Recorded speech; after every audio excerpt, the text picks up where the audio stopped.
Wicked Little Letters is out in theaters, new British comedy drama based on an apparently real-life story starring Jessie Buckley, Olivia Colman and Timothy Spall.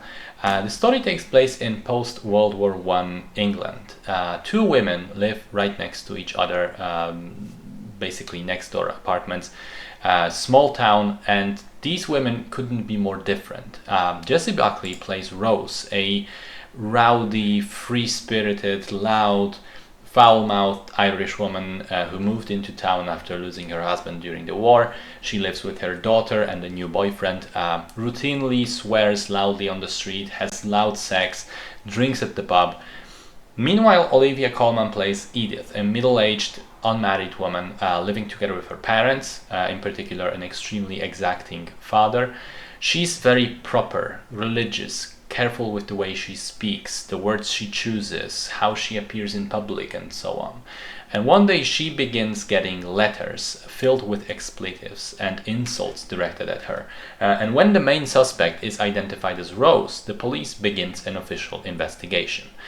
So it's a mix of comedy and drama where on the surface level it's quirky and funny and lighthearted, but underneath it has definite layers of more serious themes related to various facets of the plight of women in the early 20th century. Each of the three main characters of the film experiences some form of injustice as a result of being a woman. Edith is treated like shit by her dad, who expects her to forever be his personal servant and never leave the house for good. She's also kind of in a self-built prison of custom and good appearances. Rose is being looked down upon as a result of being a free spirit and not having a husband, and the way she behaves, because what is acceptable for a man is not acceptable for a lady. And finally, Gladys, the local police officer, experiences pretty direct discrimination as a result of her sex. She's not treated seriously, she's delegated to making tea, she isn't respected for her sharp mind. Now, here's the thing. I think there's a little something missing in terms of balancing these elements of the film out. I feel like there's a bit too much of the funny surface level stuff, and whenever there's a hint of something very interesting and serious sprouting from one of these side plots underneath, it never actually grows into something too meaningful.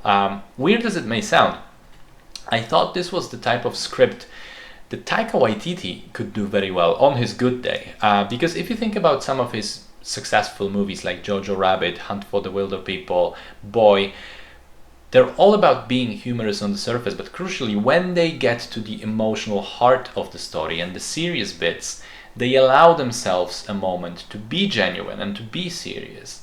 Of course, Waititi has had his own faults with not being able to deliver that in some of his other films, but that's a side point completely. Because I think that element is something that was missing from here, this good balance. However, I will say that all of the performances are good enough to not make this a bad experience. I had fun during the film. Olivia Colman is fantastic as always. Jessie Buckley is having loads of fun with the role. Timothy Spall plays such an incredibly slimy person here. I hated his guts so much. Great stuff from him as well to be able to portray that character so convincingly. So yeah, I don't think it's a great film, and also there are some historical inaccuracies, such as the race of several prominent characters and the ending of the film, which isn't really exactly following the real events.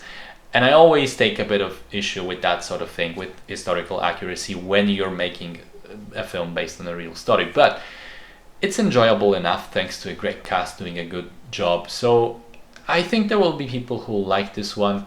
I thought it was decent.